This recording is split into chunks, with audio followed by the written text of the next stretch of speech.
नमस्कार दोस्तों, स्वागत है आपका स्टडी फॉर सिविल सर्विसेज में। वीडियो को पूरा देखिए। कोई भी आपका फीडबैक है, कोई सजेशन है, तुरंत वीडियो में कमेंट करके जरूर बताइए। अच्छा लगे तो वीडियो लाइक जरूर कर लीजिए और ऐसे वीडियो लगातार फ्री में पाने के लिए चैनल को तुरंत सब्सक्राइब कर लीजिए और बेल आइकन को जरूर टैप कर लीजिए ताकि आगे भी सारे वीडियो आपको मिलते रहे। यूट्यूब में फॉलो करते हैं तो प्लीज ये वाला फ्री टेलीग्राम चैनल जरूर ज्वाइन कर लीजिएगा। सारे नोटिफिकेशन, सारे अपडेट यहीं पे आते हैं, ध्यान रखिएगा। स्टडी फॉर सिविल सर्विसेज का कोई भी पेड ग्रुप अगर आपको ज्वाइन करना है तो सिर्फ 856480560660897523864455 यही नंबर है हमारे, सिर्फ जहां पे कॉल या व्हाट्सएप कर सकते हैं। इंस्टाग्राम पे हमारा पेज जरूर फॉलो कर लीजिएगा, studyforcivil.services है। ट्विटर पे हमको जरूर फॉलो कर लीजिएगा, @studyforcivils है। दोस्तों, यहाँ से विज्ञान के कंपाइलेशन की ये श्रृंखला आरंभ हो रही है और इसका पहला भाग आप यहाँ पर देख रहे हैं। ये पहला वीडियो है। विज्ञान होता क्या है ये आप सभी जानते हैं। ये पुरानी घिसी हुई परिभाषा है, उसी को हम यहाँ दोहराते हैं क्योंकि जिस विषय को आप पढ़ रहे हैं उसके बारे में, मतलब उसकी परिभाषा आपको पहले जाननी आवश्यक है। अब विज्ञान शब्द का अगर आप अर्थ जानना चाहें तो इसके 2 टुकड़े कर दीजिए। और सिर्फ विज्ञान ही नहीं, किसी भी शब्द का अगर आपको मतलब पता ना चल रहा हो, चाहे वो इंग्लिश का वर्ड हो या फिर हिंदी का शब्द हो, तो उसे आप टुकड़ों में विभाजित कर दीजिए। और टुकड़ों में विभाजित करने के बाद आपको खुद ही लगेगा कि इसमें इस वाले पार्ट का ये मतलब है और दूसरा वाला पार्ट जो है उसका दूसरा मतलब है। तो दोनों को मिला के क्या अर्थ हो सकता है। अगर आप एकदम सही नतीजे पर नहीं भी पहुंचे तो आप एक गेस वर्क तो लगा ही सकते हैं। अब यहाँ पर वी शब्द जो है, वी और ज्ञान में इसे डिवाइड कर दिया तो वी शब्द जो है इसका मतलब होता है विशेष या विशिष्ट, यानी स्पेशल। और ज्ञान मतलब जानकारी। तो जितने भी तरह की विशेष जानकारी है, विशिष्ट जानकारी है, उसको हम इस साइंस के अंदर यानी विज्ञान के अंदर पढ़ते हैं। अब इसकी कई सारी शाखाएं हैं। मुख्य शाखाएं आप यहाँ देख ही रहे हैं, भौतिक, रसायन और जीव विज्ञान। और जितनी है वो सब इन्हीं से निकली हुई छोटी छोटी उपशाखाएं। जैसे कि एक वृक्ष होता है, उसमें एक मूल तना और उससे कुछ मुख्य टहनियाँ निकलती हैं जो कि उसकी बेसिक शाखाएं कही जाती हैं। और बाद में उनसे छोटी छोटी असंख्य शाखाएं, डाली, पत्तियां सब पैदा हो जाती हैं। तो ऐसे ही होता है। विज्ञान भी एक बहुत बड़ा वृक्ष है, इसमें अनगिनत शाखाएं हैं। जितना हम इसके बारे में स्टडी करते हैं, जितना ज़्यादा अनुसंधान होते हैं, उतनी ही नई शाखाएं जन्म लेती। तो आइए शुरू करते हैं। यहाँ हम 3 मुख्य ब्रांचेज में ही बांटकर हम पढ़ेंगे और परीक्षा के सिलेबस के हिसाब से जो उपयोगी चीज़ें, आवश्यक चीज़ें हैं, उन्हें हम यहाँ पर देखेंगे। जब क्रमबद्ध अध्ययन की बात आती है तो सबसे पहले हम भौतिक विज्ञान को पढ़ते हैं। और भौतिक विज्ञान यानी फिजिक्स, इसमें 2 चीज़ें ही महत्वपूर्ण होती हैं और इन्हीं दोनों चीज़ों से पूरा ब्रह्मांड, चाहे वो पृथ्वी या कोई भी ग्रह या कोई भी सेलेस्टियल बॉडी हो, वो सब रचे हुए हैं। इन दोनों के बिना किसी भी चीज़ की रचना संभव नहीं।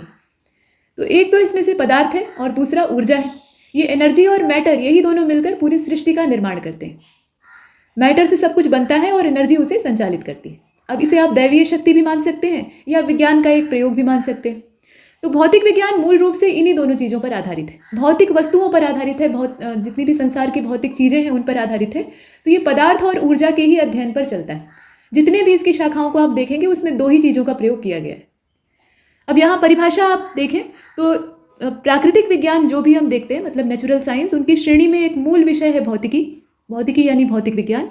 और अन्य जैसे कि रसायन और जीव विज्ञान। अब भौतिकी को या भौतिक विज्ञान को अंग्रेजी में फिजिक्स कहा जाता है। और फिजिक्स नाम का ये जो शब्द है, हिंदी में अर्थ तो हमने देख लिया, ये अंग्रेजी वाला भी देख लेते हैं। तो ये ग्रीक भाषा से उत्पन्न हुआ है। और विज्ञान में आप देखिएगा कि बहुत से जो अल्फ़ाबेट हैं या फिर सिंबल हैं या अलग अलग मात्रकों के जो सिंबल हैं, मतलब कुल मिलाकर जितने भी चिन्ह के तौर पे हम इस्तेमाल करते हैं चीज़ों को, तो उसमें ग्रीक भाषा का भरपूर मात्रा में इस्तेमाल करते हैं। ये प्रचुर मात्रा में दिखाई देते हैं। अब यहाँ देखिए, ग्रीक भाषा के एक शब्द से निकल कर आया है जिसका अर्थ होता है प्रकृति। और इसके तुलनात्मक तौर पे अगर संस्कृत में हम शब्द को ढूंढें तो वो भौतिकी। ये जो भौतिकी शब्द है ये हिंदी का शब्द नहीं है। भौतिक विज्ञान ये हिंदी का शब्द है, मतलब हिंदी के 2 शब्द हैं। लेकिन भौतिकी जो है ये संस्कृत का शब्द है और इसका उपयोग भौतिक जगत के अध्ययन से संबंधित है। और संस्कृत से ये शब्द जन्मा है। इसका मतलब क्या है कि भौतिक विज्ञान ही नहीं बल्कि समस्त विज्ञानों का जन्मदाता हमारा ही देश है, हमारी संस्कृति है। हमारा जो प्राच्य ज्ञान है वो कहीं विलुप्त हो चुका है, विलुप्त कर दिया गया है। समय समय पर हम बहुत से बाहरी आक्रमणों के शिकार हुए, बहुत सारी उलटफेर हुई और इस वजह से सब कुछ तहस नहस हो गया। नहीं तो जो हमारी प्राचीन विरासत है, प्राचीन जानकारियां हैं, उसमें ऐसी ऐसी गूढ़ बातें हैं जिनको कि आजकल के जो वैज्ञानिक हैं वो आधार बनाकर नई नई खोजें कर डालते और हम पीछे रह जाते। तो भौतिकी का जन्मदाता भी हमारा भारतवर्ष, हमारी संस्कृति ही है। अब इसमें आप देखें कि इस विषय में यथार्थ की परिभाषा देना न तो संभव है और न ही आवश्यक।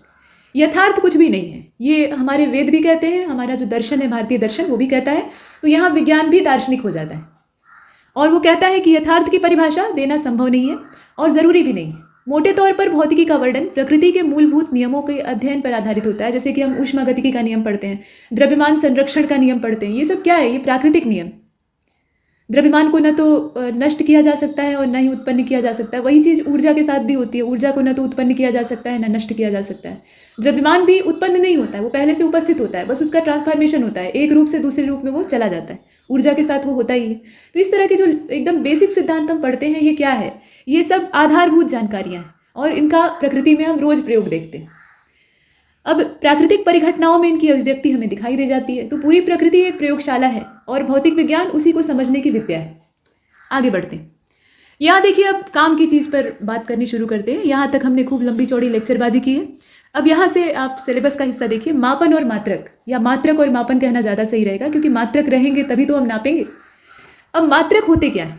तो किसी भी भौतिक राशि का मापन एक निश्चित आधारभूत और यादृच्छिक रूप से चुने गए, मतलब रैंडमली चुने गए, मान्यता प्राप्त संदर्भ मानक से किया जाता है।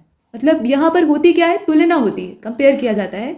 एक निश्चित राशि को हम वहाँ पर मानक मान लेते हैं और उसी के साथ जितने भी चीज़ों को हम नाप रहे हैं उनकी तुलना कर देते हैं, और इससे जो रिजल्ट निकल कर सामने आता है उसको हम कहते हैं कि इतनी मात्रा में वो वस्तु वहाँ पर थी और ये इसका मात्रक है। यह संदर्भ मानक ही मात्रक कहलाता है। जो संदर्भ हम लेते हैं, जिस रेफरेंस को हम यूज़ करते हैं, उसी को हम कहते हैं कि ये यूनिट है, यानी मात्रक है। किसी भी भौतिक राशि की माप को मात्रक के आगे एक संख्या यानी आंकिक संख्या लिखकर व्यक्त किया जाता है, अंकों के रूप में व्यक्त किया जाता है। जो माप हम मापते हैं उसको हम संख्यात्मक रूप में व्यक्त करते हैं, और जो मात्रक होता है उसको उसके बगल में लिखते हैं। अब मात्रक दो प्रकार के होते हैं, ये तो हमने परिभाषा देखी।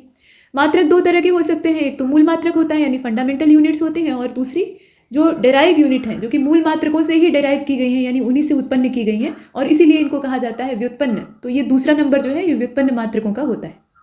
मूल मात्रक पहले से ही है, ये मूल भौतिक राशियों के मात्रक हैं, मतलब उन मूल भौतिक राशियों को नापने के उद्देश्य से इनको बनवाया गया। तो ये कहीं से डेराइव नहीं किए गए, ये पहले से हैं। इन्हें मान लिया गया कि ये फंडामेंटल है, और बाद में इनसे जितने भी निकल कर आए ढेर सारे, तो वो व्युत्पन्न मात्रक है और उनकी तादाद ज़्यादा है। अब मूल राशियों को व्यक्त करने के लिए वही परिभाषा यहाँ आप देख रहे हैं।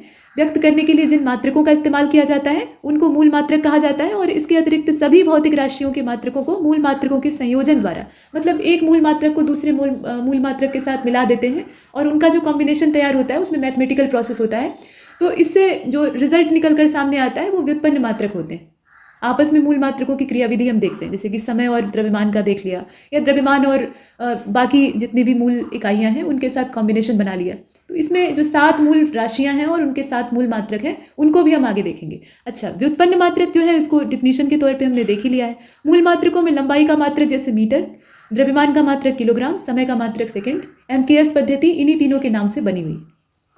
व्युत्पन्न मात्रक जो है ये मूल मात्रकों के सहयोग से प्राप्त होते हैं। मूल मात्रकों और व्युत्पन्न मात्रकों के संपूर्ण समुच्चय को मात्रकों की प्रणाली या पद्धति कहा जाता है। जब हम दोनों को मिलाकर स्टडी करते हैं, उनके बारे में अध्ययन करते हैं, तो इसे टोटल कहा जाता है मात्रकों की प्रणाली या मात्रक प्रणाली। अब यहाँ भौतिक राशियों के बारे में थोड़ा सा जो क्लासिफिकेशन है वो किया गया है। इसमें स्केलर क्वांटिटीज़ और वेक्टर क्वांटिटी यानी अदिश भौतिक राशियाँ और सदिश भौतिक राशियाँ ये दर्शाई गई। नाम से स्पष्ट है, अदिश यानी जिसमें कि दिशा न हो, सदिश यानी जो दिशा सहित हो। तो इसी आधार पर यहाँ तय भी किया जाता है। भौतिक राशियाँ दो तरह की हैं। तो अदिश भौतिक राशि यानी स्केलर क्वांटिटी जो है, इनमें मात्र परिमाण होता है, सिर्फ मात्रा होती है, उसकी कोई दिशा नहीं होती, और संख्या या उचित मात्रक के द्वारा इसको पूर्ण रूप से व्यक्त किया जा सकता है। दिशा की इसमें आवश्यकता नहीं होती। ये भौतिक राशियाँ केवल परिमाण से युक्त होती हैं और इसीलिए इन्हें अदिश कहा जाता है, क्योंकि इसमें दिशा नहीं होती। उदाहरण के तौर पर लंबाई जो है वो असल में मूल रूप से एक अदिश राशि है। दिशा बताने की आवश्यकता नहीं है। आप कह दें कि इतना मीटर का कपड़ा दे दीजिए, तो कपड़े की आप दिशा बताएंगे। या ज़मीन की माप आप नाप रहे हैं कि ये 65 × 45 की ज़मीन है, तो इसमें दिशा बताने की ज़रूरत नहीं है कि 65 नॉर्थ में और 45 जो है वो ईस्ट में, ऐसा नहीं। अब यहाँ आप देख रहे हैं कि आयतन, क्षेत्रफल, कार्य, दूरी, द्रव्यमान, चाल, समय, शक्ति, ऊर्जा, दाब, विद्युत वाहक बल यानी इलेक्ट्रोमोटिव फोर्स, और गुरुत्वीय विभव, इसके अलावा विद्युत विभव, ये सब, और आदि लगा है, इसका मतलब और भी हैं। तो ये मुख्य अदिश राशियां हैं जिन्हें कि आप यहाँ पर देख रहे हैं। परीक्षा में इस तरह के प्रश्न आते हैं कि इनमें से कौन सी अदिश राशि नहीं है, या इन चारों में से कौन सी अदिश राशि है, या मिलान कीजिए कि कौन सी सदिश है और कौन सी अदिश है। ऐसे प्रश्न पूछ लिया जाता है। अब इसके बाद जो वेक्टर क्वांटिटीज़ हैं उनको देख लेते हैं। तो ये जो वेक्टर क्वांटिटीज़ हैं यानी सदिश भौतिक राशियाँ हैं, इनमें परिमाण और दिशा दोनों होते हैं। जब इनको वेक्टर क्वांटिटी के तौर पर या सिंबल के तौर पे रिप्रेजेंट किया जाता है, तो उसमें ऐसे नीचे इनका जो प्रतीक चिन्ह है उसको लगाया और उसके ऊपर ऐसे एरो लगा देते हैं। इससे पता चल जाता है कि ये जो राशि है, मतलब भौतिक राशि है, ये असल में सदिश भौतिक राशि है। अब इसमें परिमाण और दिशा दोनों पाए जाते हैं, और ये योग संबंधी जो त्रिभुजों का नियम होता है और समांतर चतुर्भुज के योग संबंधी नियम, ये सदिश विज्ञान यानी जो वेक्टर साइंस होता है उसमें हम पढ़ते हैं, और ये मैथमेटिक्स की ब्रांच के अंतर्गत भी आता है और फिजिक्स में भी इसकी स्टडी की जाती है। तो इसमें समांतर चतुर्भुज के योग का नियम होता है और त्रिभुज के नियम होते हैं। तो आप सिर्फ इनके नाम ही जानिए, इनके बारे में डिटेल पढ़ने की आवश्यकता नहीं है, क्योंकि ये आपके पाठ्यक्रम का हिस्सा नहीं है, और हमें सिर्फ उतना ही जानना है जो हमारे सिलेबस में है, जितने से हम एग्जाम क्लियर कर सकते हैं। तो ये समांतर चतुर्भुज के योग संबंधी जो नियम है उनका पालन करती है, प्लस योग का जो त्रिभुज नियम है उसका पालन करती है, और इस प्रकार से सदिश को उसके परिमाण की संख्या तथा दिशा के साथ व्यक्त किया जाता है। बिना दिशा के ये व्यक्त नहीं हो सकती। एग्जाम्पल के तौर पे कौन कौन सी राशियां हैं यहाँ आप देखें। इसमें विस्थापन, त्वरण, बल, संवेग, वेग, रेखीय संवेग, कोणीय संवेग, बल आघूर्ण, इस तरह की जो भौतिक राशियां हैं वो आती हैं। इन्हें व्यक्त करने के लिए दिशा की आवश्यकता होती है, और मजे की बात यह है कि इनको प्राप्त करने के लिए जिस सूत्र यानी जिस फार्मूला का हम यूज़ करते हैं उसमें कई क्वांटिटीज़ जो है वो स्केलर भी हो सकती हैं। तो ये आवश्यक नहीं है कि अदिश राशियाँ अगर आपके जो भौतिक राशि है उसके फार्मूले में मौजूद है तो वो जो प्राप्त होने वाली भौतिक राशि है वो भी अदिश ही हो यानी स्केलर ही हो। ये संभव हर जगह नहीं हो सकता है। तो यहाँ तक हमने देखा, कुछ नाम यहाँ पे दिए हैं और बहुत सारे ऐसे हैं। विस्थापन ये आप देख रहे हैं, तो इनसे भी दिशा की आवश्यकता होती है। जैसे कि उदाहरण के तौर पे एक गंतव्य से निकलकर आप एक निश्चित स्थान तक पहुँचे, मतलब एक आपका रहने का स्थान है। मान लीजिए कि आपका घर है और ये आपका परीक्षा केंद्र है, तो आप यहाँ से निकलकर यहाँ तक पहुँचे और बीच की दूरी जो है वो मान लीजिए 15 किलोमीटर, नज़दीक परीक्षा केंद्र आपको मिला है। और उसके बाद परीक्षा आपने दी और फिर वापस उल्टे पैर लौट कर आ गए। तो 15 किलोमीटर की दूरी आपने जाने में तय की और 15 किलोमीटर की दूरी आप तय करके वापस लौट आए, तो आपके द्वारा चला गया या तय किया गया जो विस्थापन है वो शून्य हो जाएगा, क्योंकि यहाँ पर दिशा है। यहाँ जो दिशा है इसे आप यहाँ पॉजिटिव के तौर पे ले लीजिए, यहाँ नेगेटिव के तौर पे ले लीजिए, तो इनकी जो डायरेक्शन का अपोजिट फॉर्म आप देख रहे हैं, इसकी वजह से दोनों आपस में माइनस हो जाएंगे। जब इनका परिणामी आप निकालेंगे ना, रिजल्टेंट, तो दोनों आपस में जब योग किए जाएंगे तो चिन्ह बदलने की वजह से आपस में घट जाएंगे और 15 में से 15 कट जाएगा तो 0 बचेगा। यानी आपके द्वारा तय किया गया विस्थापन शून्य है, लेकिन दूरी कितनी है? 30 किलोमीटर दूरी जो है वो अदिश राशि होती है, तो उसमें दोनों को जोड़ा जाएगा। अब इसके बाद आगे चलते हैं। अगर आप हमारे पेड कोर्सेज ज्वाइन करने की इच्छा रखते हैं तो इन नंबरों पे संपर्क कर सकते हैं। आगे बढ़ते हैं। यहाँ देखिए वेरियस सिस्टम ऑफ मीजरमेंट। अब मीजरमेंट के कौन कौन से सिस्टम हैं? तो भौतिक राशियाँ हैं, उनके मात्रक हैं, तो निश्चित रूप से मापने की नौबत आती है। और मापन जब हम करते हैं तो उसके लिए हम किन प्रणालियों का इस्तेमाल करते हैं? कोई एक प्रणाली नहीं है, हालांकि कुछ मानक हैं और बाकी जो है वो फुटकर हैं ऐसे। तो सबसे ज़्यादा मानक प्रणाली इसमें से SI पद्धति है, यानी SI सिस्टम है। लेकिन उससे भी पहले ईजाद हुआ था MKS, जो कि SI का ही आधारभूत सिद्धांत है या आधारभूत उसकी नींव आप कह सकते हैं। ये MKS सिस्टम मीटर, किलोग्राम और सेकंड से बना हुआ है। मीटर जो है वो लंबाई का मात्रक होता है, किलोग्राम आपका द्रव्यमान का और समय का सेकंड होता है। सेकंड, ये जो समय का मात्रक आप देख रहे हैं ना, ये ज़्यादातर पद्धतियों में एक समान ही होता है, सेकंड ही बना रहता है। अब यहाँ MKS सिस्टम को देखिए, परिभाषा वही दी हुई है। ये मात्रक जो है इसमें लंबाई का मात्रक मीटर, द्रव्यमान का किलोग्राम और समय का सेकंड। इंजीनियरिंग और औद्योगिक क्षेत्र में इसी प्रणाली का इस्तेमाल किया जाता है, मतलब इसका साइंटिफिक और इंडस्ट्रियल यूज़ हम देखते हैं। अब इसके बाद CGS सिस्टम है, सेंटीमीटर, ग्राम, सेकंड। यहाँ लंबाई को हम सेंटीमीटर में, द्रव्यमान को ग्राम में और समय को हमेशा की तरह सेकंड में व्यक्त करते हैं, और इसे मीट्रिक प्रणाली कहा जाता है। कभी कभी ये दूसरे नाम से यहाँ दे देगा तो आप कंफ्यूज मत होइएगा कि ये मीट्रिक प्रणाली क्या है। ये असल में CGS पद्धति, और इसी को फ्रेंच सिस्टम या फ्रेंच मीजरमेंट सिस्टम भी कहा जाता है, माने फ्रांसीसी प्रणाली भी कहा जाता है। तो ये दोनों नाम इसी के हैं। नेक्स्ट यहाँ देखिए तीसरे नंबर पे फुट, पाउंड, सेकंड। अब ये ज़्यादा प्रचलन में है नहीं, ज़्यादातर MKS, CGS और SI का ही हम यूज़ करते हैं। तो फुट, पाउंड, सेकंड ये पहले चलती थी। इसमें फुट जो है ये लंबाई का मात्रक है। हालांकि अभी भी हम किसी मकान की ऊंचाई या लंबाई और अपनी खुद की हाइट नापने के लिए फुट का ही इस्तेमाल करते हैं, कि वो आदमी 6 फुट का है, वो आदमी 7 फुट का है, ऐसे। तो फुट, पाउंड, सेकंड में लंबाई का जो मात्रक है वो फुट है। पाउंड जो है वो द्रव्यमान को नापने के लिए इस्तेमाल हो रहा है, और सेकंड आपको बताने की आवश्यकता नहीं है, आप जानते हैं। अब ये जो प्रणाली है इसका इस्तेमाल इंग्लैंड में ज़्यादा होता था। यूरोप में पूरे ही एरियाओं में होता था, लेकिन ज़्यादातर इंग्लैंड में होता था, और इसलिए इसको ब्रिटिश प्रणाली भी कहा जाता है। ब्रिटेन में यूज़ हो रही है तो ये ब्रिटिश प्रणाली इसीलिए कही जाती है। अब यहाँ आप देखें कि मूल मात्रकों की जो SI प्रणाली है वो क्या है। आजकल अंतर्राष्ट्रीय स्तर पर, यानी सभी देशों के द्वारा, लगभग सभी देशों के द्वारा मान्यता प्राप्त जो प्रणाली है उसको सिस्टम इंटरनेशनल द यूनिट्स कहा जाता है। मतलब फ्रेंच भाषा के मानकों की अंतर्राष्ट्रीय प्रणाली इसको माना जाता है। फ्रेंच भाषा में अगर देखा जाए तो ये मानकों की या मात्रकों की, मतलब मानक जो है वो मात्रकों पर ही आधारित है, तो इसको आप दोनों ही रूपों में लिख सकते हैं। मात्रकों की अंतर्राष्ट्रीय प्रणाली के तौर पर इसे देखा जाता है। संकेताक्षर इसमें SI है, और SI प्रतीकों, मात्रकों और उनके संकेताक्षरों की योजना जो है वो 1971 में तैयार हुई थी। यानी पुरानी बात है, बहुत पुरानी नहीं है लेकिन फिर भी पुरानी। मापतोल का एक महासम्मेलन हुआ था। ये नापतोल बचत बाजार नहीं है, ये भौतिक विज्ञान का एक बहुत बड़ा सम्मेलन हुआ था और उसमें सम्मेलन आयोजित करके बहुत सारे वैज्ञानिक वहाँ इकट्ठे हुए थे। सम्मेलन में क्या होता है, मेलजोल ही होता है। तो जैसा जिस चीज़ का सम्मेलन है, अब धर्म सभा का सम्मेलन है तो महागुरु और धर्माचार्य आएंगे, विज्ञान का सम्मेलन है तो भाई वैज्ञानिक आएंगे वहाँ पर। तो वैज्ञानिक वहाँ इकट्ठे होते हैं और तय किया जाता है कि साइंटिफिक, टेक्निकल या फिर इंडस्ट्रियल यूज के लिए हमें एक बराबर मापन की पद्धति चाहिए जो कि हर जगह मान्य हो। ये नहीं कि यहाँ ये ब्रिटेन में चल रही है, ये फ्रांस में चल रही है, ये भारत वाली है, रत्ती तोला और पौना में हम लोग नाप रहे हैं, ऐसा नहीं, सब बराबर होना चाहिए, नहीं तो मापन में फिर अंतर आ जाएगा। तो अंतर्राष्ट्रीय जो हमारा आपस में अंतर संबंध है उसमें दिक्कतें आएंगी। तो इसीलिए एसआई प्रणाली को इजाद किया गया जो कि सर्वमान्य हो गई, मतलब सभी के लिए चलती, हर जगह चलती, भारत में भी चलेगी, इंग्लैंड में भी चलेगी, हर जगह चलेगी। अब यहाँ पर एसआई की 10 घातों पर आधारित जो दार्शनिक पद्धति है यानी दशमलव पद्धति, उसके कारण इस प्रणाली के अंतर्गत अंतर्राष्ट्रीय रूपांतरण बहुत ज़्यादा सुविधाजनक हो गया है। जब सारी जगह पे एक ही पद्धति रहेगी तो सुविधाजनक तो रहेगा ही। अब यहाँ पर भी हम द्रव्यमान को किलोग्राम में नाप रहे हैं, अमेरिका में भी द्रव्यमान को किलोग्राम में ही नापा जाता है। अब ऐसा नहीं है कि यहाँ पर हम सेर और माशा और रत्ती में नाप रहे हैं और वहाँ किलोग्राम में नाप रहे हैं तो वो यहाँ आए तो समझ ही ना पाए, या यहाँ की वस्तु वहाँ पहुँचे तो पता लगे कि उसका तोला में वजन कितना है, उसको पहले कन्वर्ट करिए। तो ये सिस्टम नहीं है, मतलब ऐसी असुविधा नहीं है, एक बराबर मापन पद्धति दिखाई देती, इसीलिए इसको बनाया भी गया है। यह पद्धति एमकेएस पद्धति का ही संशोधित और परिवर्धित रूप है। एमकेएस में ही थोड़ा सा और संशोधन करके, और संशोधन से ज़्यादा इसको और ज़्यादा इन्हेंस कर दिया गया और एक नया नाम दे दिया गया एसआई, और इसे इसीलिए परिमेय एमकेएस पद्धति भी कहा जाता है। अब यहाँ देखिए कि इस पद्धति में 7 मूल मात्रक और 2 पूरक मात्रक होते हैं। इन सबको सम्मिलित किया जाता है। तो इनकी सारणी आप यहाँ देखिए, 7 मूल मात्रक, पहले तो 7 भौतिक राशियाँ होती हैं और इनके मूल मात्रक यहाँ दिए हैं और साथ में इनका प्रतीक चिन्ह दिया है। ये टेबल आपको दिखाई दे रही है। इसमें लंबाई सबसे ऊपर है। आप जानते ही हैं कि इसका एसआई और एमकेएस दोनों में ही मात्रक मीटर होता है, जिसको कि कैपिटल यम से व्यक्त किया जाता है, ये जो आप देख रहे हैं। इसके बाद द्रव्यमान, जिसका मात्रक होता है किलोग्राम, केजी से इसको व्यक्त करते हैं, के आपका कैपिटल रहता है और जी स्मॉल रहता है। समय को सेकंड से व्यक्त करते हैं और ये कैपिटल यस नहीं है, स्मॉल यस है। इसके बाद धारा है, धारा को एम्पियर से व्यक्त करते हैं और इसके लिए कैपिटल ए का इस्तेमाल करते हैं।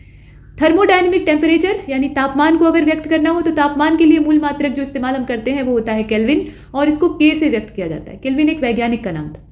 और पदार्थ की मात्रा को हम मोल से व्यक्त करते हैं। इसमें तीनों ही जो अक्षर हैं वो स्मॉल, मतलब अल्फाबेट जो है वो स्मॉल लेटर में रहते हैं।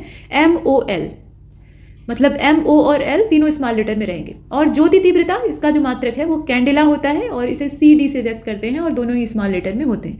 ये तो 7 मूल राशियाँ, मूल भौतिक राशियाँ और उनके 7 मूल भौतिक मात्रक, साथ में उनके प्रतीक हमने देखे।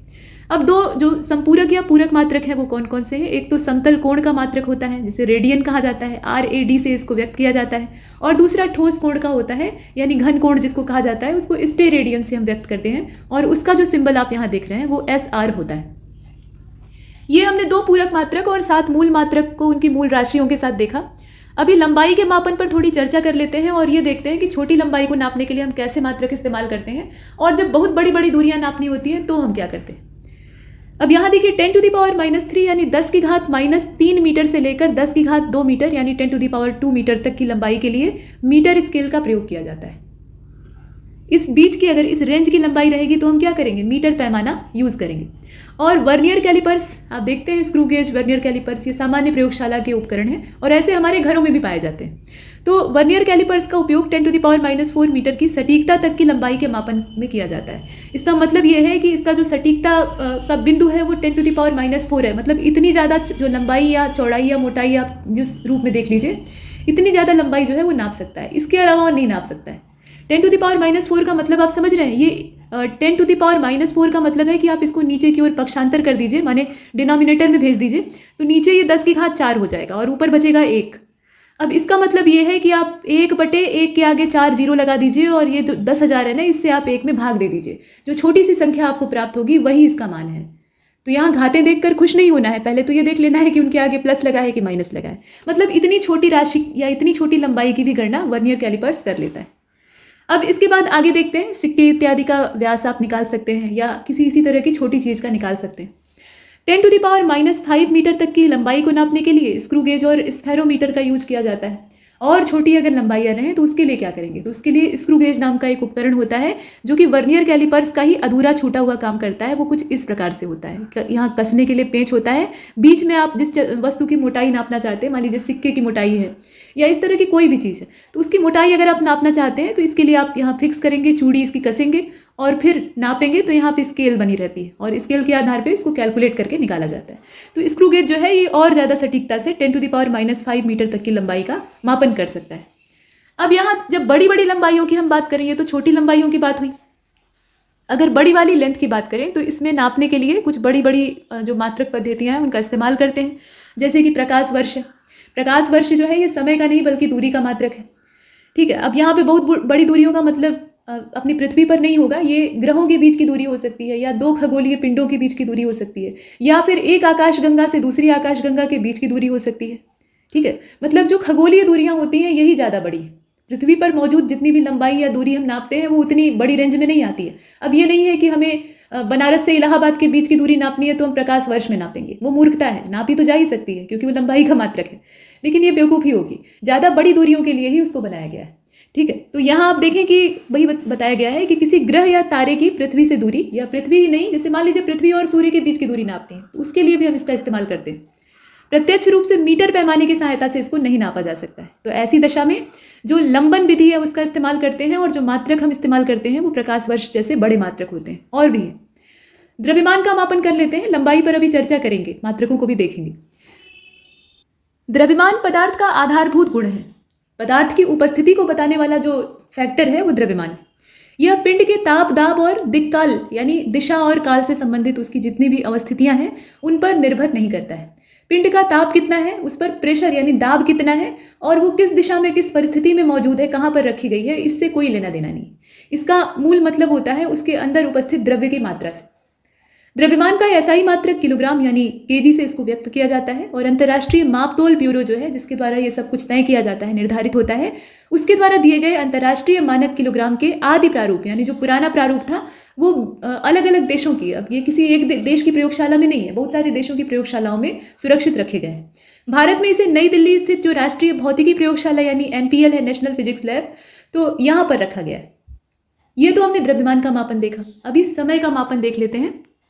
किसी भी समय अंतराल को नापने के लिए हमें मापन यंत्र की जरूरत होती है और ये जो मापक यंत्र है ये घड़ी होता है। आमतौर पे घड़ी के अलग अलग प्रकार होते हैं, जैसे आप देखते हैं स्टॉप वॉच, उसे जब जी चाहे हम चालू कर सकते हैं और जब मन चाहे तब रोक सकते हैं। एक तय समय को नापने के लिए कि आपने कितनी देर तक अपनी सांस रोकी या कितनी देर तक आप किसी प्रयोग को कर रहे हैं, कितनी देर तक जो सरल लोलक है वो दोलन कर रहा है, प्रयोगशालाओं में यूज़ किया जाता है, तो इसके लिए स्टॉप वॉच होती है। और सामान्य घड़ियाँ जो हमारी दीवार पर टंगी रहती हैं या हमारी कलाई से चिपकी रहती हैं, तो उनमें भी हम क्या करते हैं, समय को ही तो नापते हैं, तो घड़ी की आवश्यकता होती है। और अब हम समय मापन हेतु समय पर परमाणुविक मापन का इस्तेमाल करते हैं, मतलब परमाणुओं का इस्तेमाल करते हैं, क्योंकि उनका कंपन यानी उनका जो वाइब्रेशन है वो ज़्यादा सटीक होता है, उसमें सटीकता अधिक होती है। और सीजियम परमाणु में उत्पन्न जो आवर्ती कंपन होते हैं उस पर वो आधारित है। ठीक है, मतलब सीजियम 133 का जो परमाणु है वो जब वो दोलन करना शुरू करता है तो उसमें जो मापन के आंकड़े हमें प्राप्त होते हैं, एक लंबा चौड़ा मोबाइल नंबर प्राप्त हो जाता है, तो उतनी लंबी संख्या को हम यहाँ सेकंड के एक घटक के तौर पे नापते हैं। और राष्ट्रीय मानक के रूप में प्रयुक्त सीजियम घड़ी, जिसे कि परमाणु घड़ी कहा जाता है, असल में परमाणु घड़ी तो वो होती ही है, उसमें सीजियम 133 नाम का जो समस्थानिक है वो इस्तेमाल किया जाता है और उसी के आधार पर उसी के वाइब्रेशन को हम काउंट करते हैं। तो ऐसे मानक अनेक प्रयोगशालाओं में उपस्थित है या उपलब्ध है। इसके बाद आप देखें, यहाँ पर कहा गया कि किसी समतल सतह इकाई क्षेत्रफल पर लगने वाला जो बल होता है उसको दाब कहा जाता है। और दाब एक अदिश राशि है, मतलब अगर आप दाब की गणना कर रहे हैं तो आपको दिशा जानने की आवश्यकता या दिशा बताने की आवश्यकता नहीं है। दाब का मात्रक न्यूटन प्रति मीटर स्क्वायर होता है और इसी को कहा जाता है पास्कल। मतलब एक पास्कल जो है वो 1 न्यूटन पर मीटर स्क्वायर के बराबर होता है। इसमें पास्कल और न्यूटन ये दोनों ही वैज्ञानिकों के नाम। वायुमंडलीय ताप का गैर एसआई मात्रक जो है वो बार है, मिली बार, सेंटी बार, इस तरह से हम नापते हैं। तो बार जो है वो एक और ये एसआई मात्रक नहीं है, सामान्य बोलचाल का मात्रक है और इसका उपयोग अक्सर जो मौसम संबंधी वायुमंडलीय दाब है उसको नापने के लिए किया जाता है। हालांकि उसमें एटीएम यानी एटमॉस्फेरिक प्रेशर का भी हम यूज़ करते हैं, तो कई सारी प्रणालियां हैं, लेकिन एसआई पद्धति में जो मात्रक है उसे आप देख रहे हैं तो ये न्यूटन प्रति मीटर स्क्वायर है, जिसे कि पास्कल भी कहा जाता है। अब यहाँ देखिए कि एसआई मात्रक के रूप में पास्कल और बार के बीच में संबंध कैसा है। तो एक बार जो है वो 10⁵ पास्कल के बराबर होता है। आगे बढ़ते हैं, इस तरह के पैमाने अभी आपको और मिलेंगे। अब यहाँ पर भौतिक राशियों की विमाओं की थोड़ी सी चर्चा कर लेते हैं। जो पीछे के समय में परीक्षाएं होती थी, मतलब आज से 3-4 साल पहले की जो प्रीलिम्स होते थे या वनडे एग्जाम होते थे, उसमें विमाएं बहुत तेज पूछी जाती थी, मतलब डायमेंशन की भरमार रहती थी। फिजिक्स से अगर क्वेश्चन आता था तो विमा से जरूर आता था। कभी ग्रेविटेशनल कांस्टेंट की पूछी जा रही है, कभी किसी चीज़ की पूछी जा रही है। लेकिन अब इस ट्रेंड में कमी आई, अभी तर्क वाले प्रश्न ज़्यादा आते हैं और फैक्चुअल डाटा वाले प्रश्नों को धीरे धीरे करके कम किया जा रहा है। तो विमाओं के बारे में बहुत डिटेल में आपको पढ़ने की आवश्यकता नहीं है। कुछ जो महत्वपूर्ण विमाएं हैं उनको सिर्फ देख लीजिएगा।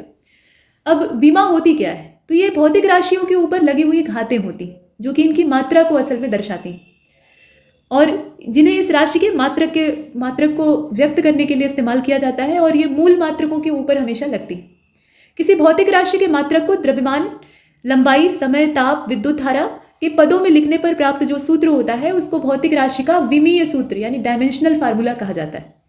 बल का जो विमीय सूत्र है वो mL/-2 है और ये ध्यान दीजिएगा कि यहाँ जब हम विमा लिखते हैं तो हमेशा बड़ा वाला ब्रैकेट यानी स्क्वायर ब्रैकेट लगाते हैं और उसके अंदर जितने भी अल्फाबेट हमारे होते हैं वो सब कैपिटल लेटर में होते हैं। तो mLT ये तीनों जो है ये कैपिटल लेटर में होंगे और इसकी पावर -2 इस प्रकार से।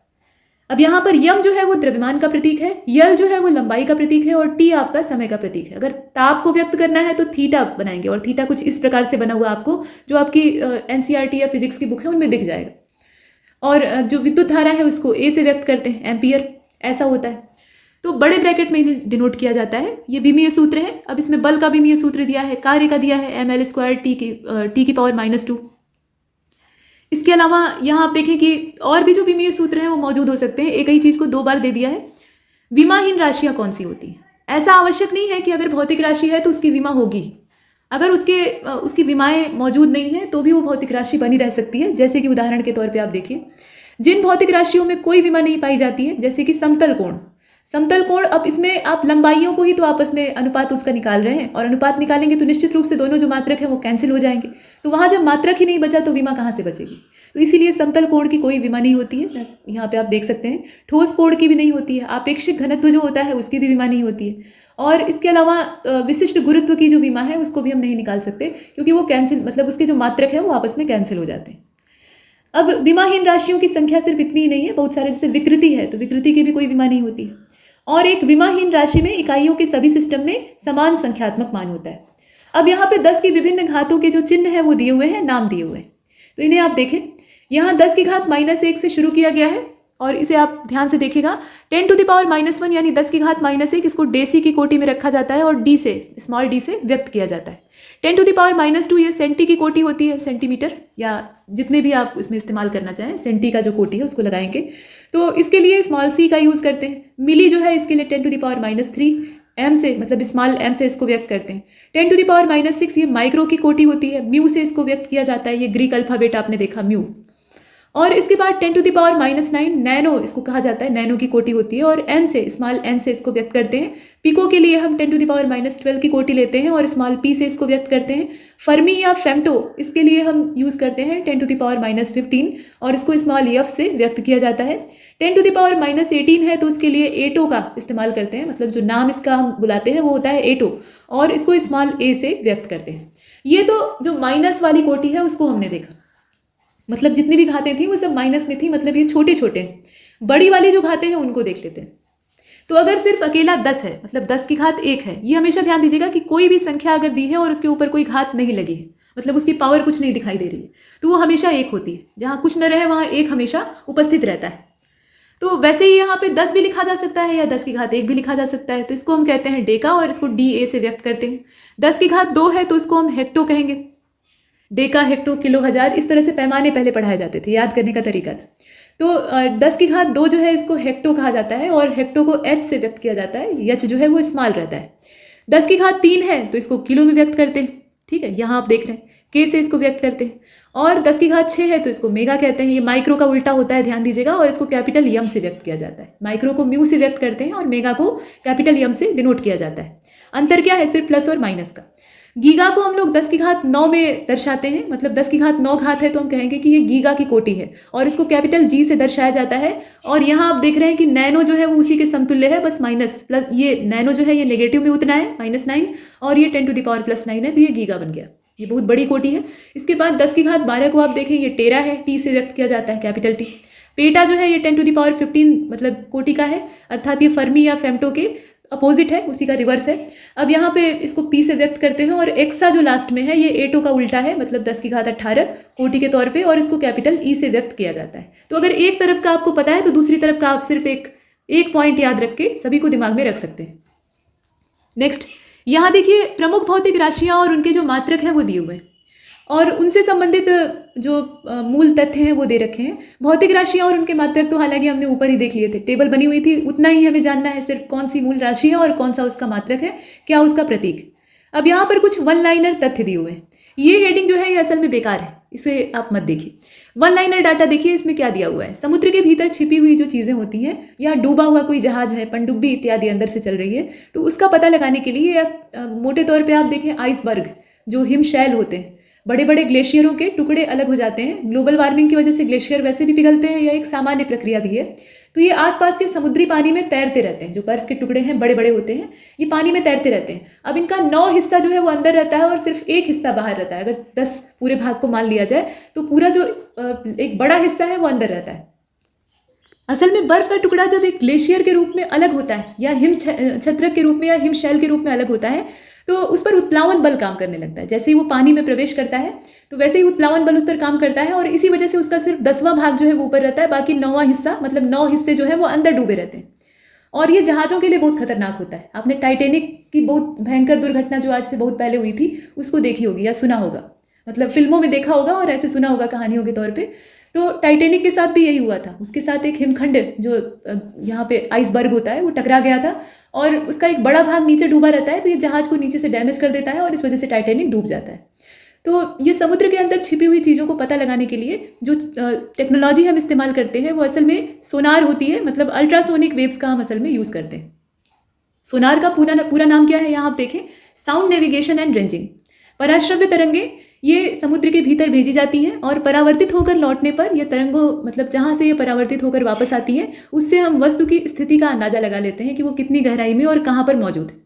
सोनार का प्रयोग नौ संचालक जो होते हैं, मतलब नौका चालक या जो पानी में जहाज चलाने वाले या उससे संबंधित लोग होते हैं वो करते हैं। थर्मो रजिस्टर को देख लीजिए। तो ये थर्मो रजिस्टर जो है एक प्रकार का उपकरण होता है जो कि इलेक्ट्रॉनिक थर्मामीटर की तरह से काम करता है और ये तापमान में परिवर्तन के साथ अपने रेजिस्टेंस को कन्वर्ट करता रहता है, बदलता रहता है। जैसे जैसे तापमान बदलता है वैसे वैसे इसका प्रतिरोध जो है वो परिवर्तित होता जाता है। अब यहाँ पर आप क्रेस्कोग्राफ को देखिए। ये अलग अलग मापक यंत्रों के विषय में असल में हम देख रहे हैं। ये उन मापक यंत्रों के नाम और उनकी कार्यविधि है जो कि परीक्षाओं में अक्सर पूछे जाते हैं। तो क्रेस्कोग्राफ नाम का जो यंत्र होता है ये पौधों की वृद्धि और उनके व्यवहार को नापता है और इसको आविष्कृत करने वाले भारतीय वैज्ञानिक थे जगदीश चंद्र बसु या जगदीश चंद्र बोस। इन्होंने सन 1900 में इसका इजाद किया था। पौधों के प्रति उनकी अतिशय रुचि थी और लगाव भी था। उन्होंने देखा कि पौधे महसूस कर सकते हैं, इन्हें भी दर्द महसूस होता है और ये उसके प्रति संवेदनशीलता को व्यक्त करते हैं। तो इनकी जो प्रवृत्तियां हैं इसको नापने के लिए इन्होंने अलग अलग यंत्रों का इस्तेमाल किया, तो उसी में से क्रेस्कोग्राफ भी एक।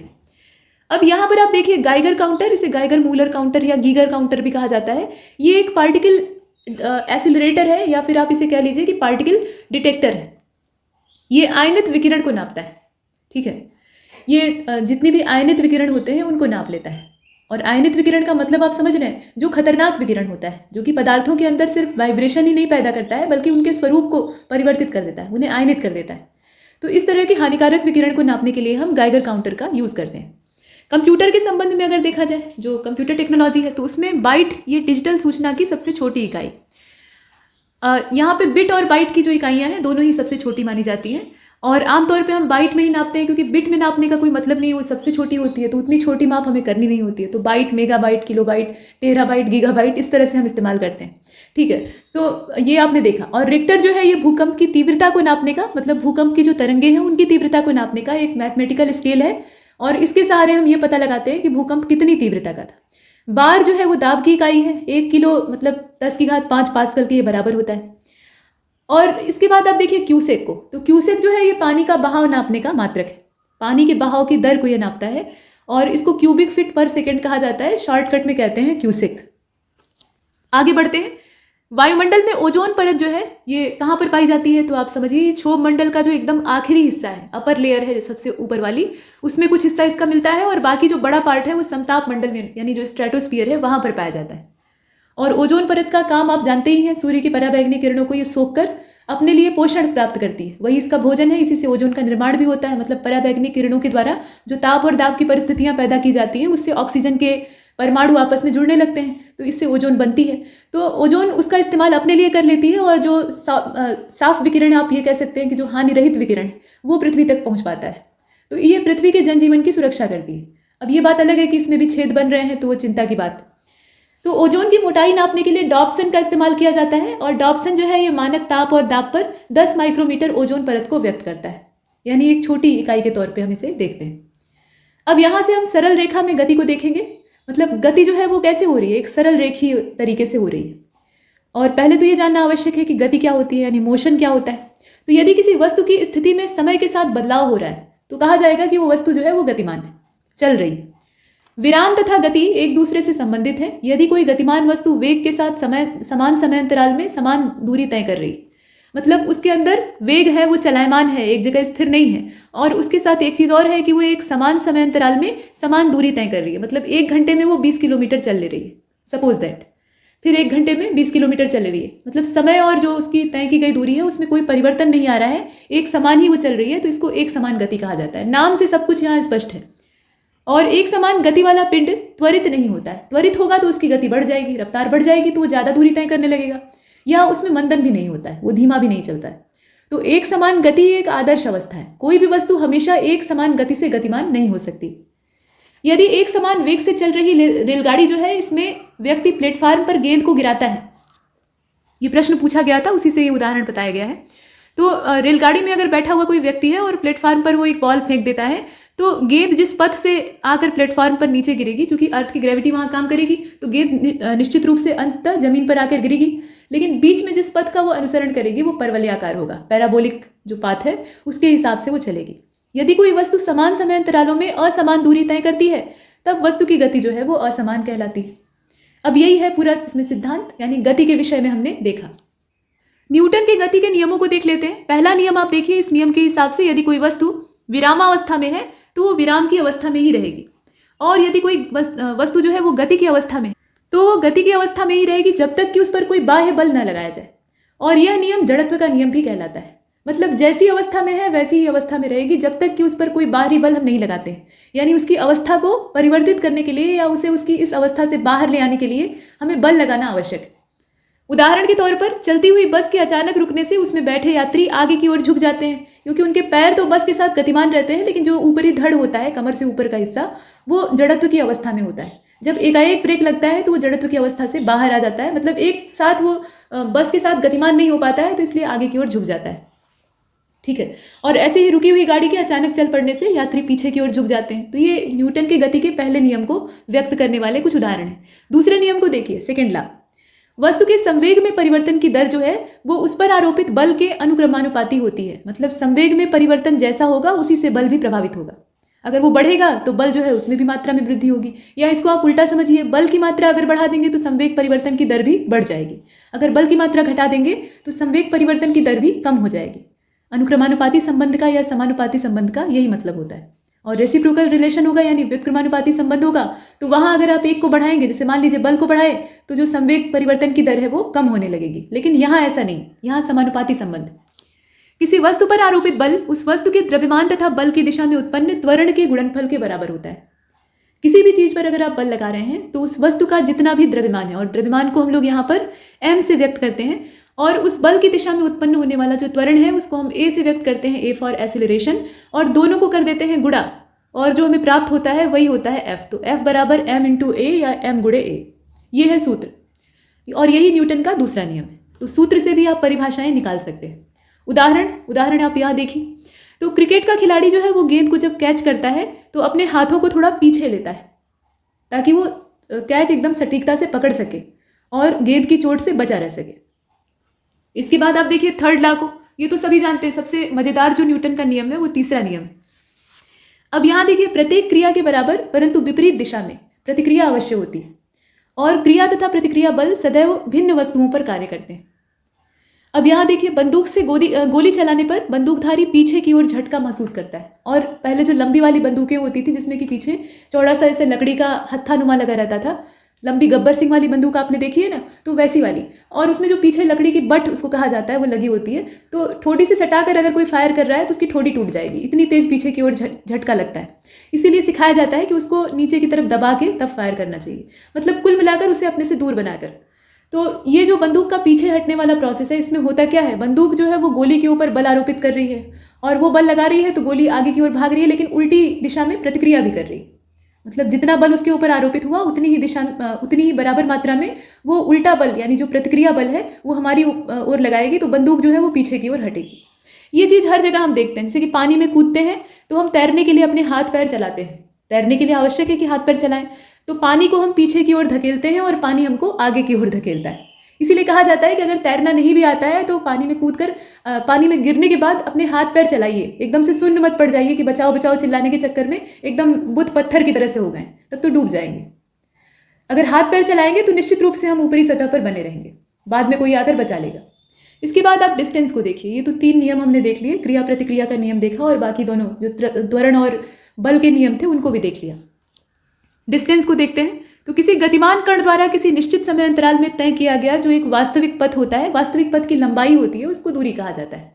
एक निश्चित समय अंतराल में एक वास्तविक पथ की लंबाई जो तय की जाती है वही दूरी कहलाती है, हमेशा ध्यान दीजिएगा। दूरी एक अदिश राशि है, इसको व्यक्त करने के लिए दिशा की आवश्यकता नहीं होती है, मात्रक मीटर होता है, ये आपने पहले ही देखा था। विस्थापन क्या होता है, तो है तो ये भी दूरी, लेकिन इसमें दिशा की आवश्यकता है, बिना दिशा का ज्ञान हुए हम विस्थापन की गणना नहीं कर सकते।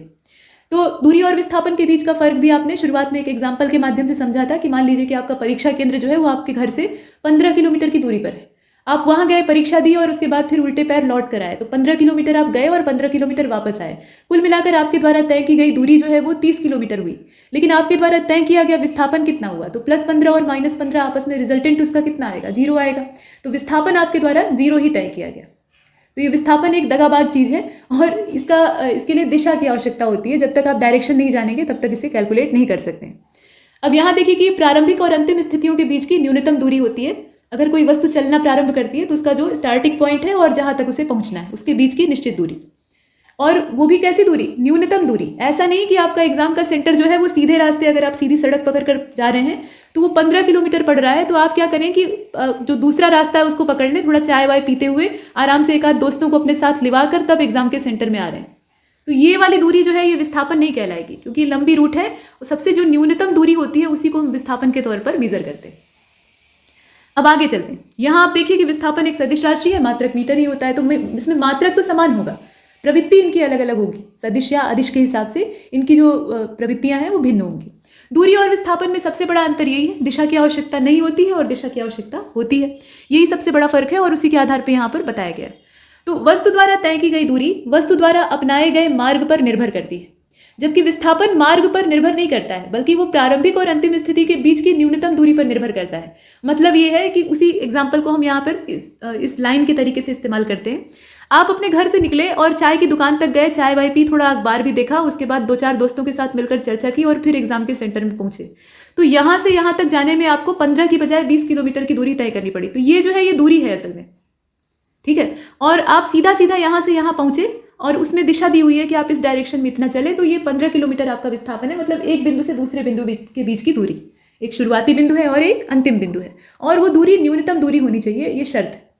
अब इसके बाद आप देखें कि दूरी विस्थापन से अधिक या बराबर हो सकती है। दूरी जो है वो विस्थापन से अधिक हो सकती है, जैसे कि अब यहाँ अधिक हो गई, आपने यहाँ से यहाँ तक के सफर को 20 किलोमीटर कर दिया, जबकि वो छोटे तौर पे चलने पे 15 ही रहता, तो विस्थापन से हमेशा ज़्यादा हुई दूरी यहाँ पे, मतलब इस स्थिति में। और उसके बराबर भी हो सकती है, अगर आप सीधा घर से निकले और एग्जाम के सेंटर तक पहुँच जाएँ तो 15 किलोमीटर आपने तय किया, तो दूरी और विस्थापन क्या हुए, बराबर हुए।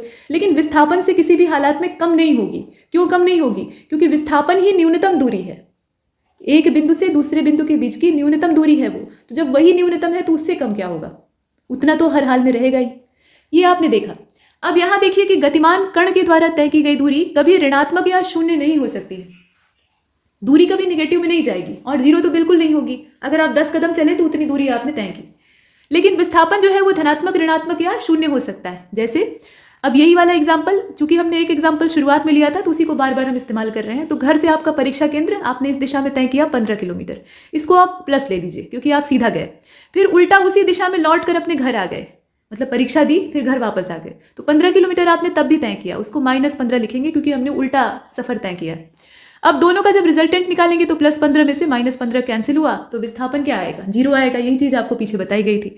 तो वही दिया हुआ है कि विस्थापन जो है वो पॉजिटिव भी हो सकता है, नेगेटिव भी हो सकता है और 0 भी हो सकता है, किसी भी तरह का हो सकता है, लेकिन दूरी हमेशा धनात्मक होगी। और दूसरी बात यह है कि वो शून्य नहीं हो सकती।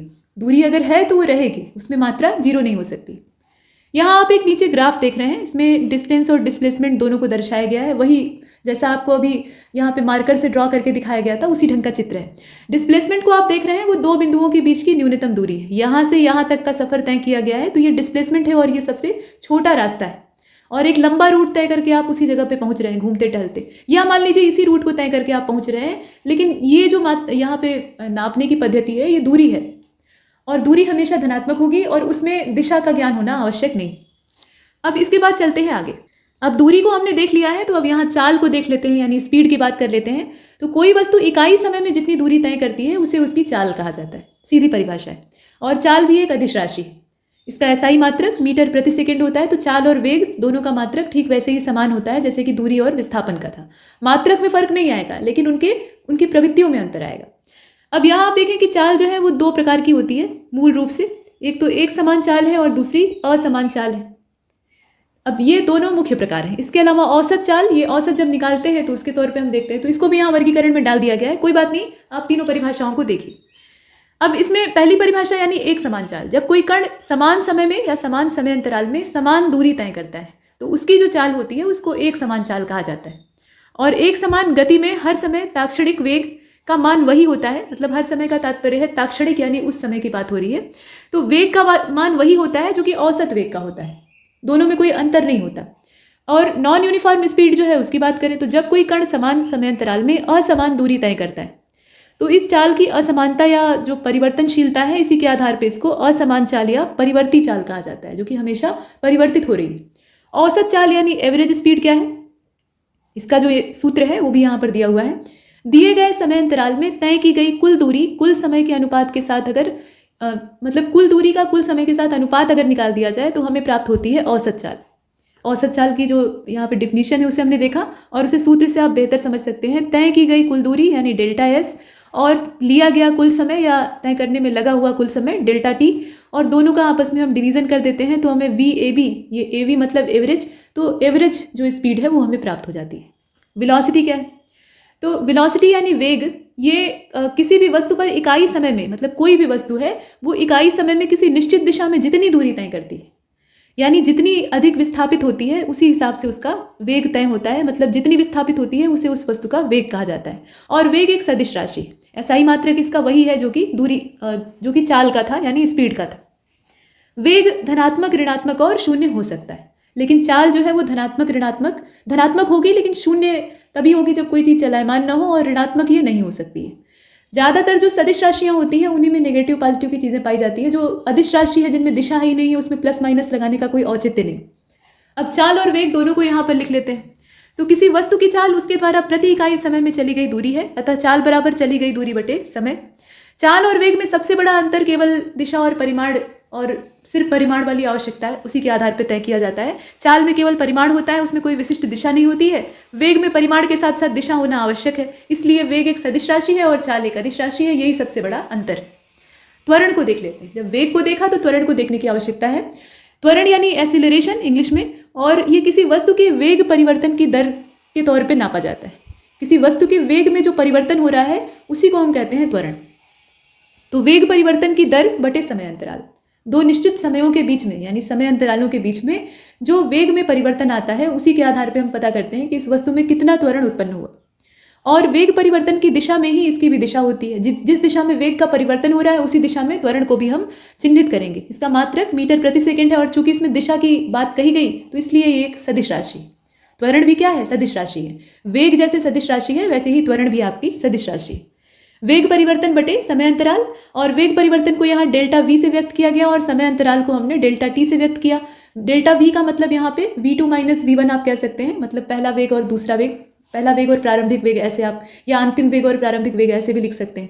और बटे डेल्टा टी है, तो पहला जो शुरुआती समय था और मतलब पहले का समय और बाद का समय उनको आपस में घटा लीजिए, तो ये डेल्टा वाला जो इसका मान है मतलब कुल मान है वो प्राप्त हो जाएगा। और उसके बाद फिर त्वरण आप अनुपात निकाल लीजिए, मतलब दोनों का आपस में भाग दे दीजिए।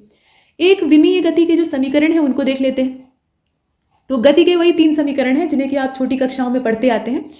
अब इसमें जो प्रारंभिक वेग है उसको u से व्यक्त किया जाता है। तो कोई वस्तु जो है वो u वेग से चलना शुरू करती है, u जो है वो स्मॉल लेटर में रहेगा। t समय के बाद, स्मॉल t समय के बाद वो स्मॉल v वेग प्राप्त कर लेती है। तो v जो है यहाँ पर अंतिम वेग कहा जाता है। और वस्तु पर लगने वाला त्वरण a है, तय की गई दूरी जो है वो स्मॉल s है। तो वस्तु की गति के लिए 3 अलग अलग समीकरण हैं जिनके सहारे हमने बहुत सारे न्यूमेरिकल्स सॉल्व किए थे।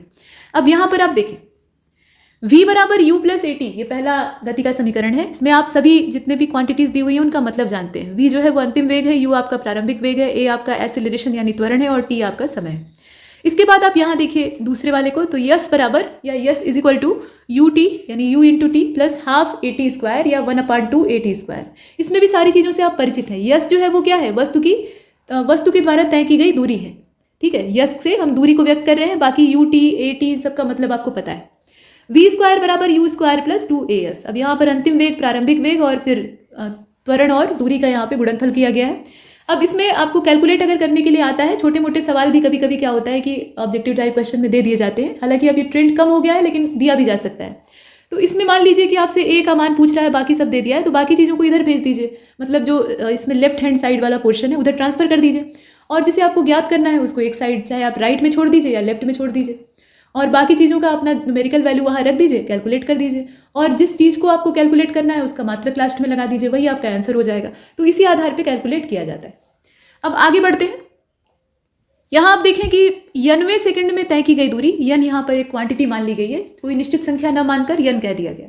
तो 90वें सेकंड में तय की गई दूरी के बारे में अगर बात की जाए तो इसमें हम लिखेंगे कैसे, मतलब इसको कैसे कैलकुलेट करेंगे। तो यदि किसी वस्तु का प्रारंभिक वेग u है, त्वरण a है, समय t है, तय की गई दूरी s है, और सेकंड जो है वो यनवा है, मतलब 90वें सेकंड में तय दूरी के लिए हमें समीकरण निकालना है। तो हम करेंगे क्या, इसमें यस बराबर u प्लस हाफ a और t की जगह पे क्या लिखेंगे, क्योंकि यहाँ पर यनवा सेकंड कहा गया है, t सेकंड की जगह पे क्या है, यनवा सेकंड है, तो इसको हम लिखेंगे ऐसे 2n-1।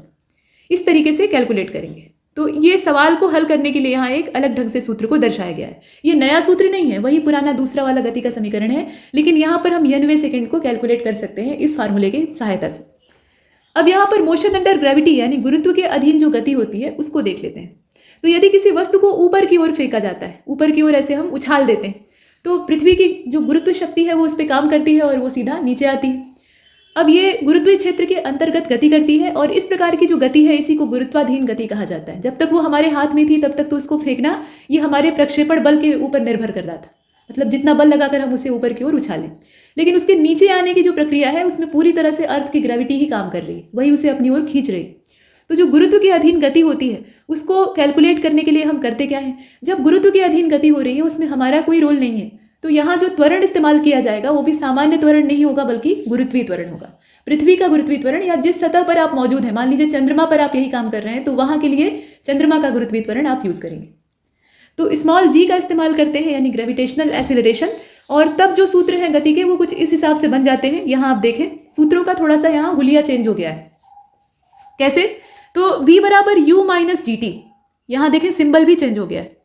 अगर ऊपर की ओर फेंक रहे हैं तो मतलब एक बॉल है आपके पास या कोई चीज़ है, उसे आपने क्या किया, अपने हाथ से ऐसे उछाला ऊपर की ओर। तो ऊपर की ओर अगर फेंक रहे हैं तो उसमें अंतिम वेग बराबर प्रारंभिक वेग माइनस g इंटू टी, जी यहाँ पे ग्रेविटेशनल एक्सीलरेशन है, और यहाँ नेगेटिव जो साइन है वो लगेगा। और इसके बाद आप यहाँ देखिए यस बराबर U T plus half A T square, ये सामान्य सूत्र था गति का दूसरा वाला। लेकिन अब यहाँ पे क्या हो गया, यस जो है वो दूरी थी और यहाँ पर हमने यच लिखा, मतलब ये ऊंचाई है, क्योंकि ऊपर की ओर फेंक रहे हैं मतलब वो दूरी का ही एक दूसरा रूप यानी ऊंचाई को तय कर रहा है, उतनी ऊंचाई तक वो जा रहा है, तो इसलिए यच का इस्तेमाल किया गया। और यू टी यहाँ पे वही चीज़ है, सेम प्रारंभिक वेग गुणे समय minus half A T square की जगह पे जी टी स्क्वायर, जहाँ जहाँ ए है वहाँ वहाँ जी कर देंगे, जहाँ जहाँ यस है वहाँ वहाँ एच कर देंगे, बस इतना ही अंतर आ जाएगा। और बाकी ऊपर फेंका जा रहा है या नीचे फेंका जा रहा है उसी के आधार पे प्लस माइनस का यहाँ पे अंतर हो जाएगा। अगर ऊपर फेंक रहे हैं तो सिंबल माइनस हो जाएगा, और नीचे फेंक रहे हैं अगर मतलब ऊपर कोई व्यक्ति है वो नीचे की ओर किसी चीज़ को फेंक रहा है तो उस स्थिति में प्लस ही रहेगा। अब यहाँ देखिए नीचे की ओर गति से क्या होता है, तो अच्छा ये तीसरा वाला समीकरण देख लीजिएगा, v स्क्वायर बराबर यू स्क्वायर और यहाँ 2gh हो गया है, AH की जगह पे AS होता है। असल में जो सामान्य समीकरण होता है उसमें हम लोग ऐसे लिखते हैं, लेकिन यहाँ पर क्या लिख रहे हैं, A की जगह पे G लिख रहे हैं और S की जगह पे H लिख रहे हैं। हाइट को यहाँ पे डिनोट कर रहे हैं और ग्रेविटेशनल एक्सेलरेशन को। नीचे की ओर अगर गति होती है तब क्या होता है, तो वही चीज़ है। इसमें आप सिंपल जो चीज़ें हमने चेंज की हैं वही वाली है, बस सिंबल चेंज हो गया है। तो V बराबर U प्लस GT, वहाँ U माइनस GT था, सिर्फ चिन्ह का फर्क है ऊपर और नीचे में, और इसी के आधार पे यहाँ आप आराम से याद भी रख सकते हैं। तो V बराबर U प्लस GT यहाँ हो गया, और H बराबर UT plus half GT square, V square बराबर U स्क्वायर प्लस 2GH। यहाँ जितने भी सिंबल हैं उनका मतलब आप जानते हैं। आगे बढ़ते हैं। यहाँ देखिए प्रक्षेप गति की बात कर लेते हैं। अभी फेंकने की बात हुई तो निश्चित रूप से हम प्रक्षेपित करेंगे, और प्रक्षेपित करेंगे तो इसके लिए प्रोजेक्टाइल मोशन के बारे में जानकारी होना आवश्यक है। प्रक्षेप का पथ आमतौर पर परवलय आकार होता है, परवलय के आकार का होता है। अब यहाँ बताया गया है कि जब कोई वस्तु उछालने के बाद उड़ान में हो जाती है, मतलब उसे आपने अपने हाथ से उछाल दिया तो कुछ देर तक वो हवा में रहती है, उसके बाद अपना जमीन पर या जिसके हाथ में उसको गिरना है वहाँ पहुँच जाती है। मतलब बीच में कोई कैच कर लिया तो उसके हाथ में पहुँच गई, और नहीं तो आपने फेंका है तो कहीं ना कहीं जाकर वो जमीन पर गिरेगी। तो उछालने के बाद वो उड़ान में हो जाती है, और उसका जो पूरा उड़ान वाला समय अंतराल है उसको उड्डयन काल कहा जाता है। और ये जो प्रक्रिया है, फेंकने की प्रक्रिया है, इसको प्रक्षेपण कहा जाता है। इसी से बनती है प्रक्षेप गति। और जिस चीज़ को फेंका जाता है वो प्रक्षेप्य होती है। ऐसा प्रक्षेप्य फुटबॉल, क्रिकेट की बॉल, बेसबॉल या किसी भी वस्तु का हो सकता है जो फेंकी जाए। क्लास में मास्टर साहब जो है वो पीछे बतियाते हुए जो नालायक बच्चे होते हैं उनको चाक या डस्टर खींच कर मारते हैं, तो वो भी प्रोजेक्टाइल मोशन का ही एक एग्जाम्पल। तो ये चीज़ें, और किसी प्रक्षेप गति को दो अलग अलग समकालिक गतियों के घटक के परिणाम के रूप में लिया जा सकता है। दो अलग अलग घटकों के रूप में, मतलब उनके परिणामी के रूप में लिया जा सकता है। इनमें से एक घटक बिना किसी त्वरण के क्षैतिज दिशा में होता है, मतलब हॉरिजॉन्टल डायरेक्शन होती है, और दूसरा जो है वो गुरुत्वीय बल के अधीन होता है और एक समान त्वरण से वो वर्टिकल चलता है, यानी ऊर्ध्वाधर डायरेक्शन में चलता है। मतलब एक एक्स एक्सिस पर चलता है और दूसरा वाई एक्सिस पर गतिमान होता है। अब गैलीलियो ने सबसे पहले अपना एक पेपर पब्लिश करवाया था, और उसका नाम था dialogue on the great world system. Paper publish करना और पेपर की थीसिस को पढ़ना बड़े बड़े समारोहों में तो बाद वाला प्रोसेस है। गैलीलियो का ज़माना काफ़ी पीछे का था, तो उस ज़माने में उन्होंने एक लेख लिखा था और उसका नाम था dialogue on the great world system. ये 1632 की बात है, 1632 की। और इसमें प्रक्षेप गति के क्षैतिज और ऊर्ध्वाधर घटकों की स्वतंत्र प्रकृति का उल्लेख किया गया था। ये हमने देखा गैलीलियो के बारे में। अब इसके बाद आप देखिए यहाँ रॉकेट प्रणोदन को। रॉकेट का जब प्रक्षेपण होता है, यानी उसे पृथ्वी की गुरुत्वाकर्षण कक्षा से बाहर भेजा जाता है, तो ऐसी स्थिति में यहाँ कौन कौन से एग्जाम्पल काम करते हैं। पहले तो न्यूटन का तीसरा नियम काम करता है। रॉकेट के ईंधन के रूप में जो गर्म गैसें वहाँ उत्पन्न होती हैं, मतलब उसे ऊपर प्रक्षेपित करने के लिए जब उसका इंजन चलाया जाता है तो जो उसके अंदर फ्यूल है उसका दहन होता है, और गर्म गैसें तेज गुबार के साथ पृथ्वी को पुश करती, नीचे की ओर पृथ्वी पर भयंकर दबाव डालती। तो पृथ्वी क्यों पीछे रहेगी, वो न्यूटन के थर्ड लॉ को फॉलो कर लेती है और उस गैस या उस रॉकेट के ऊपर ही भरपूर मात्रा में उतना ही प्रेशर क्रिएट करती है, मतलब उतना ही दबाव उल्टी दिशा में डालती है। उसे आप बल कहें तो ज़्यादा सही रहेगा। मतलब गैसों के द्वारा क्रिया की गई और पृथ्वी के द्वारा प्रतिक्रिया की गई, और इससे रॉकेट इतना ज़्यादा वेग प्राप्त कर लेता है कि वो पृथ्वी का जो पलायन वेग का रेंज है उसे क्रॉस कर जाता है, और उसके बाद वो ग्रेविटेशनल फील्ड से बाहर निकल जाता है। ये पूरा फिनोमिना है। अब यहाँ आप देखें कि रॉकेट के लिहाज से रॉकेट से निकलने वाली गैसों के बारे में अगर कहा जाए तो लगभग स्थायी वेग से वो गति करती हैं। यदि दहन के दौरान गैस निकलने की दर स्थिर हो तो संवेग परिवर्तन की दर जो है वो भी स्थिर हो जाएगी। यहाँ जो चित्र आप देख रहे हैं पहचान कर बताइएगा कि ये कौन से वैज्ञानिक है। पहचानना आसान है, इनका चित्र आपने कई बार देखा होगा। अब यहाँ आप देखें, यहाँ गैलीली के बारे में। गैलीलियो के बारे में हमने देखा कि उनका एक पेपर पब्लिश हुआ था जिसमें कि उन्होंने बहुत सारे भौतिकी सिद्धांतों का वर्णन किया था। विशेष रूप से यहाँ उन्होंने वर्णन किया था क्षैतिज और ऊर्ध्वाधर प्रक्षेपों का। तो गैलीलियो गैलीली इनका पूरा नाम है, और 1564 से लेकर 1642 ये टोटल इनका जीवन काल है। इटली के पीसा शहर से ये संबंधित थे, मतलब ये इटालियन थे। 1564 में इनका जन्म हुआ था, और 4 शताब्दी पहले यूरोप में जो वैज्ञानिक क्रांति हुई थी उसमें मूल जन्मदाता यही थे, मतलब उसका पिता इन्हें कहा जा सकता है। इन्होंने त्वरण की संकल्पना पेश की थी, और उसी त्वरण की संकल्पना पर आगे बहुत सारे जो बल और गति से संबंधित नियम है उन्हें प्रस्तुत किया गया। पिंडों की आनत समतलों पर, आनत का मतलब होता है जो झुके हुए हैं, तो ऐसे झुके हुए समतलों पर गति या मुक्त रूप से गिरते हुए पिंडों की गति के प्रयोगों के द्वारा उन्होंने अरस्तू की धारणा कि किसी पिंड को गतिमान रखने के लिए किसी बल की आवश्यकता होती है, तथा भारी पिंड हल्के पिंडों की तुलना में गुरुत्व बल के प्रभाव में ज़्यादा आता है और तेज रफ्तार में नीचे गिरता है, उसका खंडन इन्होंने किया। अरस्तू भी एक दार्शनिक थे। अरस्तू, प्लेटो, ये सब दार्शनिक हैं। सुकरात उससे पीछे वाले दार्शनिक। तो ये जो दार्शनिक थे इनके अंदर भी वैज्ञानिक विचार पनपते थे। और ये सच है कि एक वैज्ञानिक जो है वो स्वभाव से दार्शनिक ही होता है, क्योंकि दर्शन की जब गहराई में वो उतरता है तो तमाम चीज़ों पर तर्क करता है और उसका एक सही निष्कर्ष निकालने का प्रयास करता है। और यही निष्कर्ष उसकी थीसिस के रूप में या उसकी जो प्रिंसिपल है, उसकी हाइपोथेसिस है, उसके रूप में सामने आता है। तो अरस्तु की जो ये अवधारणा थी, मतलब उन्होंने बिना किसी प्रयोग के ऐसे ही बोल दिया था, तो उसको इन्होंने यहाँ पर काट दिया, खंडित कर दिया। और इसके साथ साथ उन्होंने ये भी कहा, मतलब जड़त्व के नियम की खोज की, जड़त्व का नियम निकालकर इन्होंने बताया कि देखो ऐसे होता है। और ये आइजैक न्यूटन के युगांतरीय कार्य का आरंभ बिंदु था।